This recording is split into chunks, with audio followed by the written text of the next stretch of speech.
Welcome to the lectures on service management principles. I'm Grönroos from Hanken School of Economics. The topic now is analyzing service orientation and customer focus and the strategic management trap.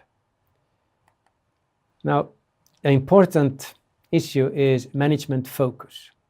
A firm that wants to adapt a service logic and a service business model need to focus correctly. And two variables are really needed, only two variables here. One is management focus primarily on the firm's or the customer's quality definition. And the other one is management focus primarily on the firm's or its customers' processes. To do this analysis, we can use this very simple grid.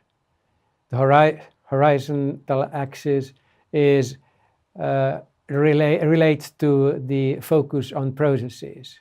Where is the dominating focus of management? Is it towards their own processes or the customer's processes? And the vertical axis is about the quality definitions. Is management focus related mainly to the firm's quality definitions, or is it related to understanding the customer's quality definition? What we mean here is what dominates management attitude and thinking. It doesn't mean that the other end of the axis is totally neglected, but it's a matter of what dominates. And a very typical situation, not too uncommon, is like this, that customers' expectations are up in the right corner, and management focus and the firm's orientations down in the left-hand corner. This is a little bit extreme, of course. They may not be that much far away, but they are probably far away. And if this is the case, a problem occurs. This problem could be seen in the case of industrial maintenance firm, which I have talked about earlier in another lecture, where the industrial firm had problems losing customers because customers thought that the firm didn't understand their quality definition correctly. They didn't take care of the service process well, and customers were disappointed with how the service technicians were communicating, listening to them, the flexibility of the firm, and so on and so forth. Now, the question is then, why is it like this? And what are the consequences of this? And a typical root cause for this is a managerial focus on internal efficiency and developing internal efficiency. That is productivity, traditional manufacturing productivity, which means that costs dominates managerial thinking. And if this is the case, that management is predominantly based on cost management, managing internal efficiency, we get the problem with the customers and with the customer's willingness to pay. Because what easily happens is that the quality as perceived by the customer goes down. Not the technical outcome, not the technical quality probably, but the processes and the functional quality perception will go down. And then customers won't be prepared to pay as much as they perhaps used to and as the firm would like them to pay. Now this means that the firm will get problems with getting revenues, and the firm's revenue generation capacity will suffer. Now this is a very normal situation.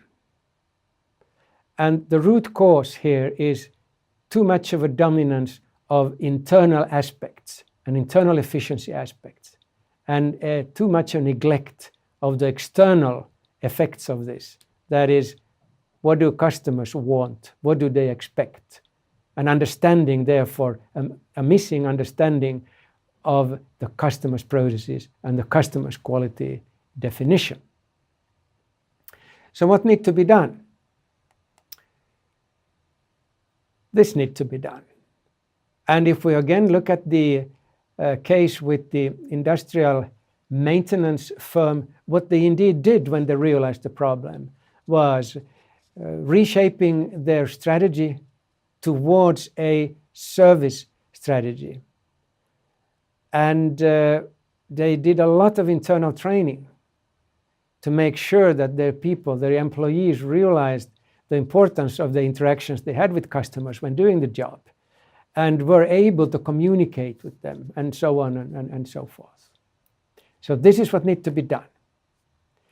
Now, we can characterize management in a situation where the firm is in the left corner down. We can characterize it as inside-out management. Now, inside-out management means that costs drive the strategy. Whereas in the upper right corner, we can talk about outside-in management focus. Of course, with internal efficiency, cost control, where revenues and the firm's revenue gathering capacity drives the strategy.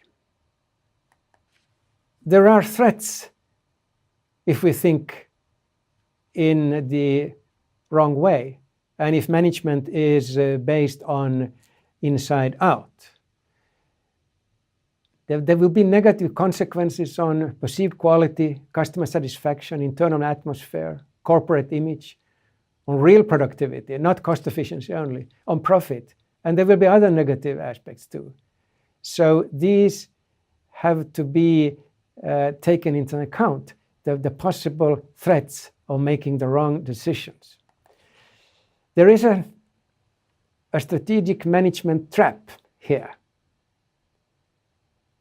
And it follows from inside-out management thinking. Let's take this as an example. A firm suffers from financial problems or maybe other problems, increasing competition, anything. A very typical first action is directing towards internal efficiency.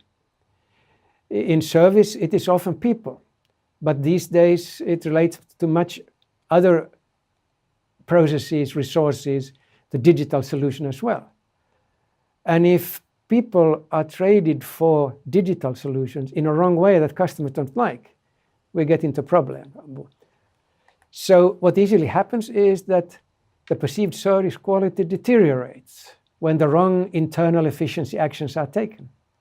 This leads to dissatisfied customers, deteriorating working atmosphere, continuously deteriorating service quality. Then more traditional marketing efforts may be added to correct the problem. Now that doesn't help. So customers are still dissatisfied. And in the end, the corporate image will deteriorate. And if there wasn't a real financial problem in the beginning, there will be problems because the managerial cost savings will be marginal, if any, and there will be a quality problem developing. So management has to be very careful not falling into this management trap.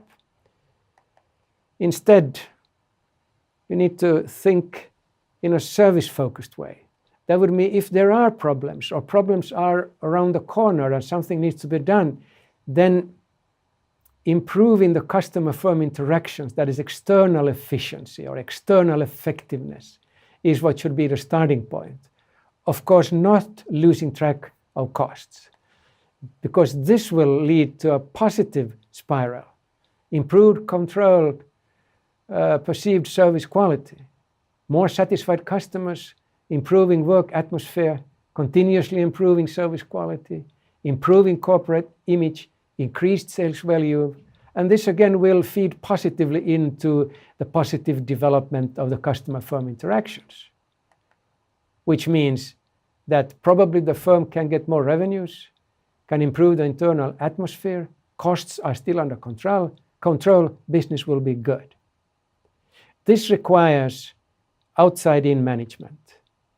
Inside-out management easily leads to decisions that takes the firm into the strategic management trap. Now, there are two basic shifts in focus from a traditional manufacturing-based management approach to a service management approach. The first one is a change or shift of interest from internal implications of performance to interested in external implications for customers, starting from the internal, starting from revenues, not from cost management. And secondly, a shift from a focus on management structure to focus on processes, a focus on how does the firm manage to support its customers' processes and facilitate their goal achievement in a value-creating manner. Now, the next lecture will be on firm-customer interface and its marketing implications. Thank you.